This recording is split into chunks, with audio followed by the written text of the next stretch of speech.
Hello. All right, some people are awake.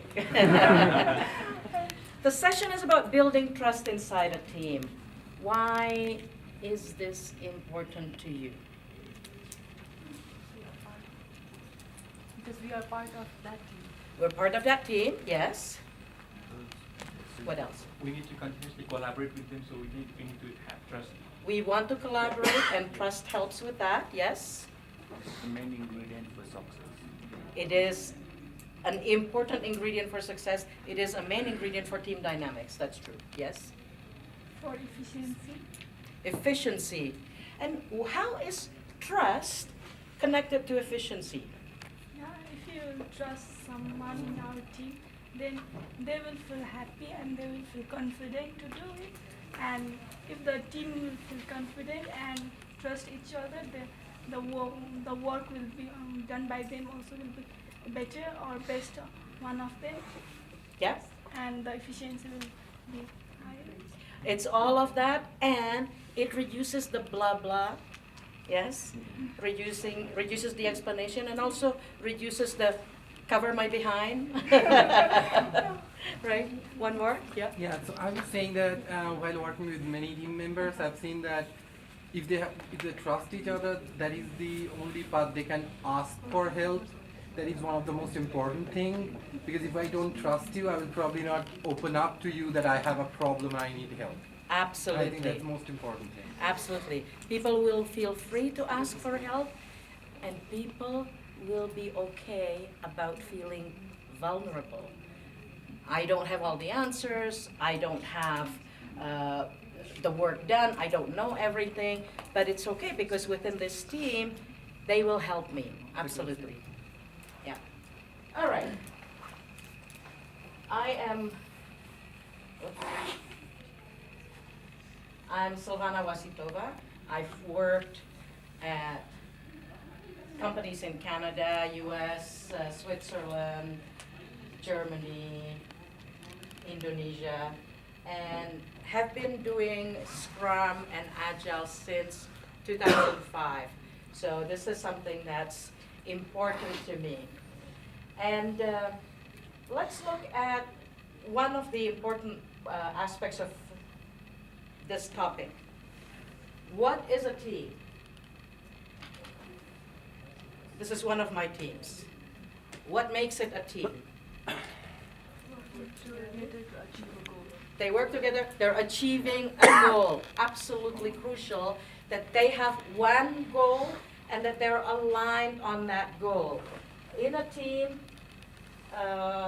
this is one example of goal alignment. The picture is blurry because it's actually a screen capture of a YouTube video. But what might not be obvious, you can see there's a scooter, yes? There's a plank on the scooter, and 3 people across the plank are sitting together, and another 3 people in front of them. If these 6 people, plus the driver, are not aligned on the goal, would they get anywhere? Right? Having alignment on a goal is absolutely crucial. We even say that within a company, if people are not aligned on a goal, you can have some people going in this direction, some people going in that direction, and ultimately it's like these different groups are at war with each other. So you absolutely want alignment within a team. One common goal, and what else is important within a team, with a good team, within a high-performing team? Alignment is number 1, and? Trust. Trust, yes. So trust in the slide that comes later, yes. What else? Yes, trust is coming. Communication, yeah. Focus. And they have a goal and they deliver on a goal. It's not enough to just have a goal. Oh, that's good. We have a goal together. No. We actually work towards delivering on this goal. Like the previous speaker talked about, we are challenged to work on that goal and making it happen. And yes, we communicate with each other.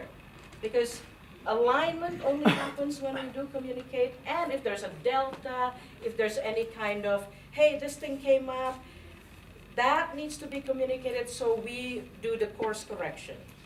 So communication is important. And within a good team, people collaborate. And collaboration means they help each other out. As you noted before, yes, that means there is enough trust to ask for help or to give help. And absolutely crucial for me, this is a sign when you have a good team. For me, if they have each other's back, if the team members help each other and help each other in a way that really helps the other achieve more, that is a sign of really great team. So they have each other's back, they challenge each other to grow. So it's not enough to say, oh yeah, we're already buddy, so we'll just stay the way we are. No, we actually look towards this. How can this be even better? What else can we do? What else can you do? What else can I do? And help each other grow. And that happens within good teams. And there is continuous learning. Continuous learning means if we've achieved this level today, that's not where we're going to stay forever. Like the previous speaker said, we continuously learn and look for the next level. We try to find something we don't know today, and we learn something new. And we inspect and adapt.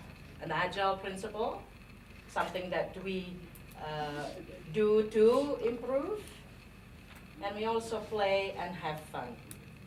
So this is, all these good things happen in a good team, and we develop good group norms. All of this to help, as you said, the team be more effective.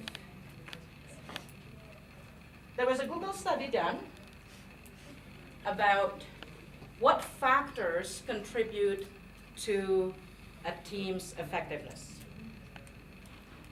Some of you know the study? Yes? It's called Project Aristotle. And they looked at, is it people with education from Ivy League universities? Is it that they know each other? Is it that people come from a certain background? Is it that they grew up in a certain place? They look at all these factors. They studied hundreds of people over a 2-year period, and they couldn't find any one specific reason to identify which teams will be better than other teams. So they looked some more. What is it that's going on? And finally, they came to this conclusion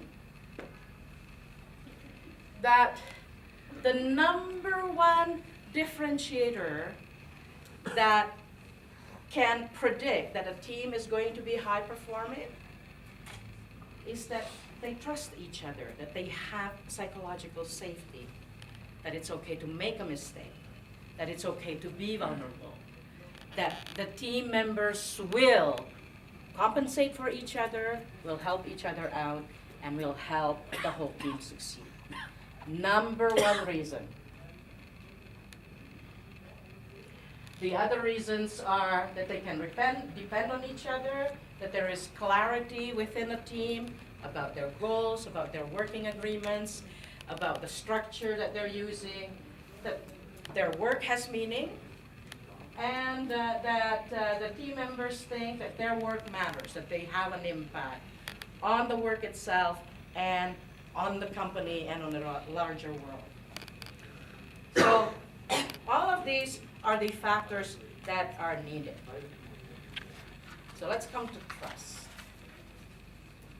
This session is about building trust. You guys want to do that? Yes? You ready? Yes. All right. Good. Because now we'll do an exercise that helps us do this. So everybody stand up. And pair up with one person you don't really know. So go towards another person, and you may need to move around. And all right. Okay.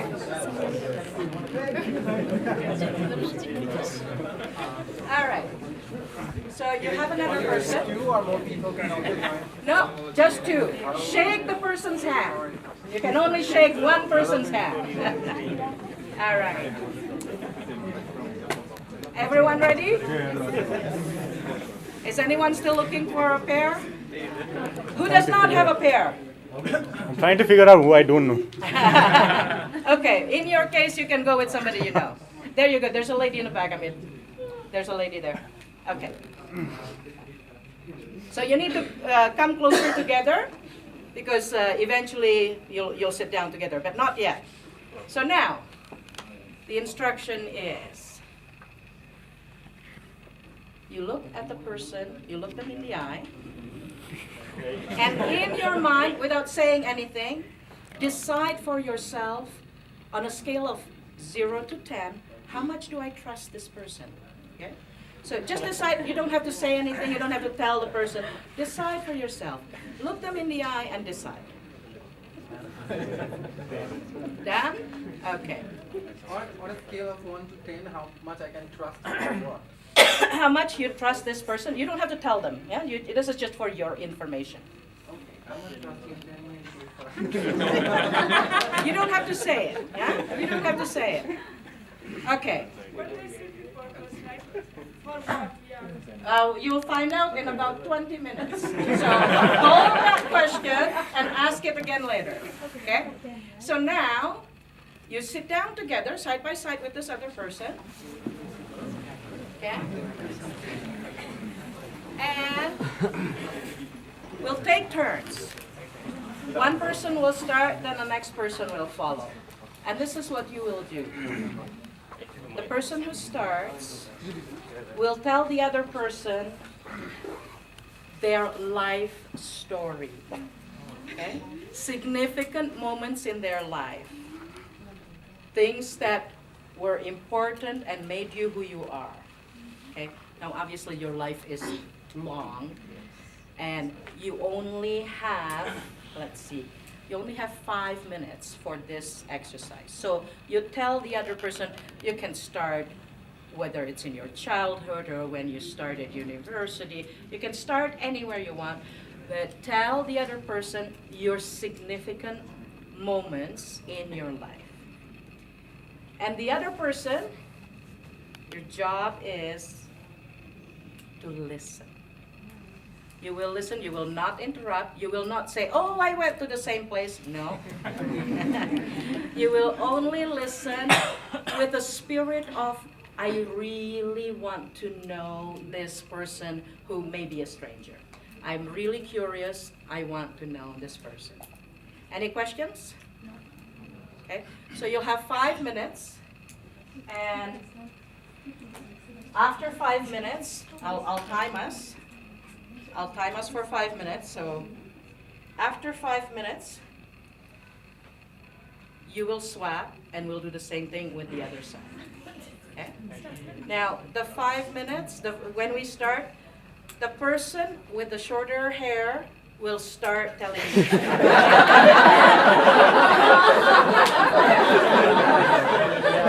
You don't like that? You don't like that? Okay, between the two of you, you decide who starts. You decide. Scratch the short hair. Okay, you've decided? Ready to go? Go.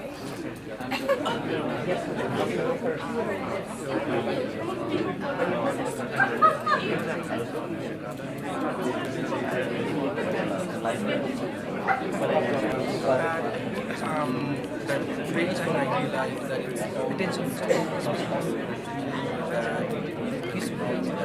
like Christmas is there. It is to have more space for my managers, my the competition is not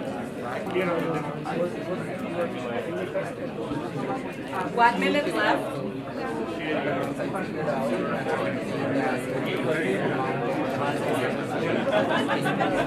Yeah. So we got to know some common points from Yes. our mutual friends. Yeah. So Uh-huh. that increased the level of trust. Right. Okay. All right. We'll do one more tidbit. Doesn't have to be long, but again, look at the person and look into their eyes. Doesn't have to be long. And now decide, you don't have to tell them, but now decide, how much do you trust this person now? Okay? Look at them. You don't have to say it. It's all private, yeah? Okay? Okay? Everyone done? All right. So now, this part is still anonymous, so if you don't want to raise your hand, you don't have to, right? But for how many of you, the second number, the second level of trust was lower than the first? Anybody? Didn't get that one. You did an assessment how much you trust the person. There was a first number and a second number after the sharing. For how many of you was the second number lower than the first? Okay. For how many of you was it the same? Okay. Okay, and it still is anonymous, so you don't have to. For how many of you was the second number higher? That is almost all of you. You have experienced trust building. Would you agree? Yes. Yes. So, what happened?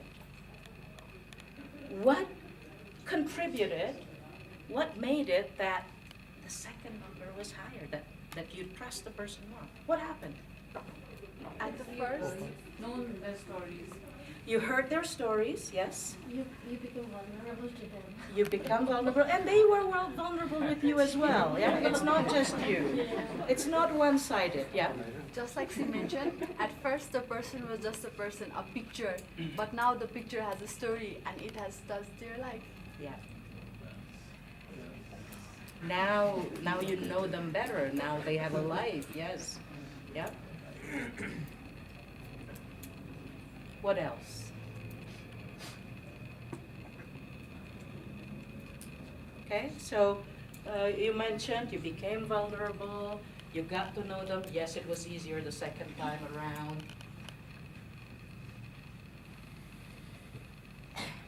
What contributed to that trust building? What is it?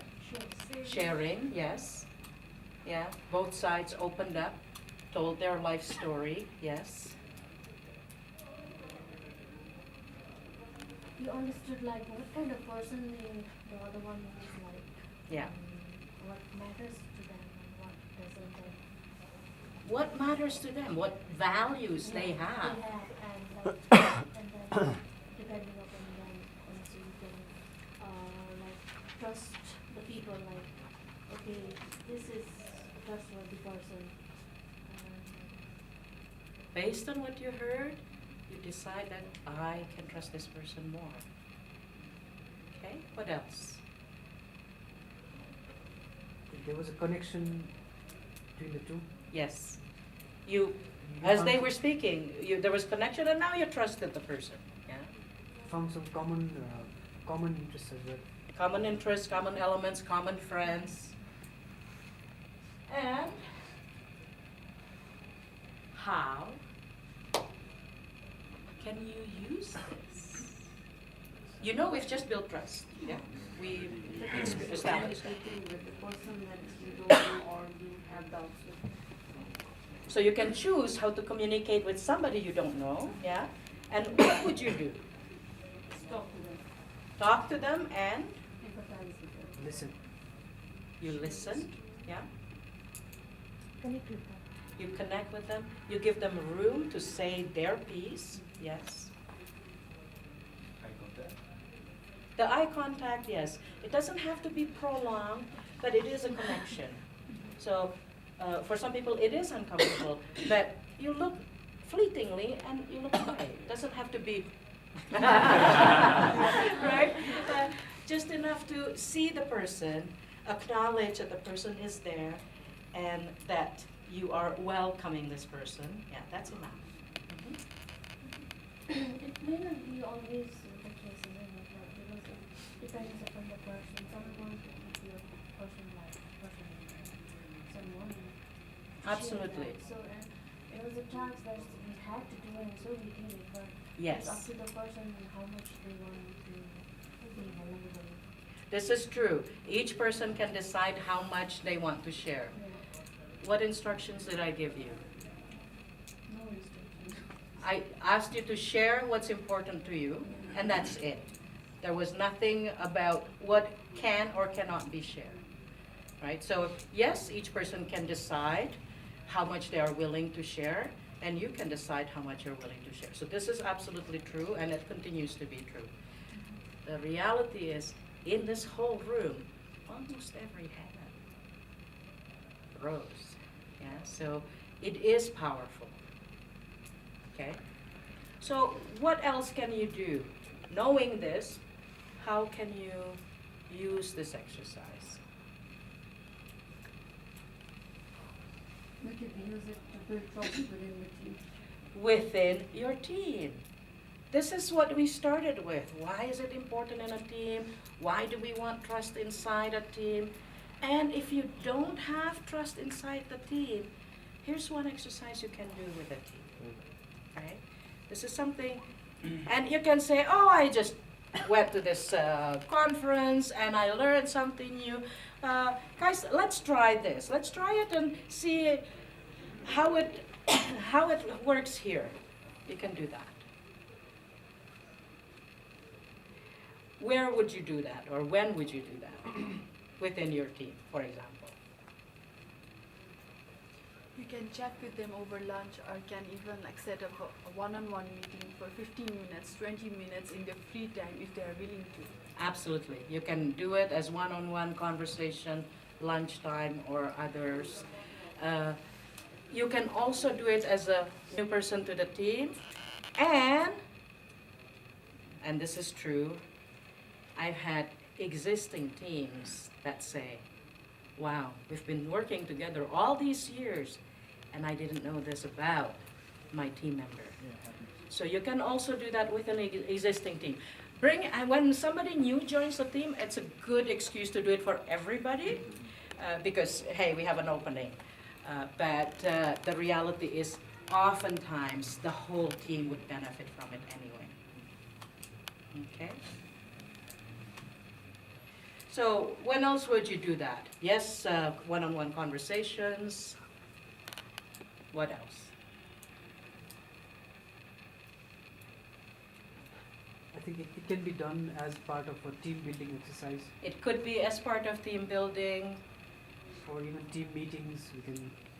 We can have one person Absolutely. for that. You can have it as part of another meeting. You can have it as a separate meeting.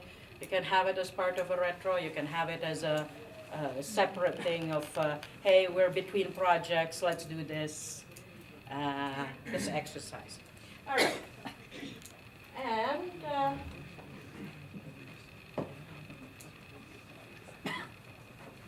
it's tough to start. Who should start? Anyone can start, and specifically, you can start. Why you? Yeah, Opens up the space for it the- opens the space, absolutely, but why you in particular? Because if you say something, then only some other person will comfortable to say their things. You model it, exactly. You start it, and then the other person gets more comfortable. And you start because you know this works. You have seen here that this makes a difference. So you can start it and get the ball rolling. And then the other person would follow, or the other persons. Okay? The teams that have trust can do way more than the teams that don't. This is one of my teams.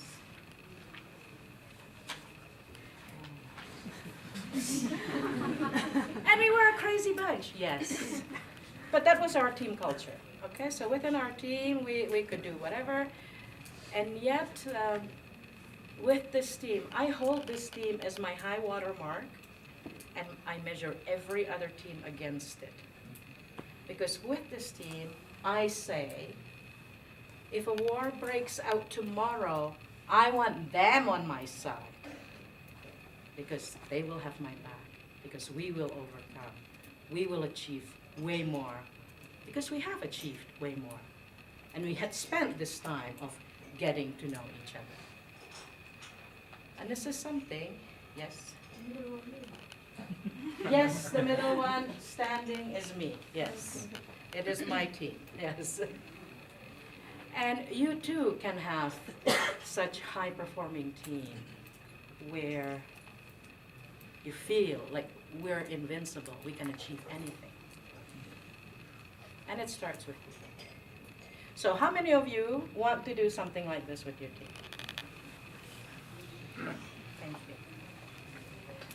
I wish you the best with your team building and trust building.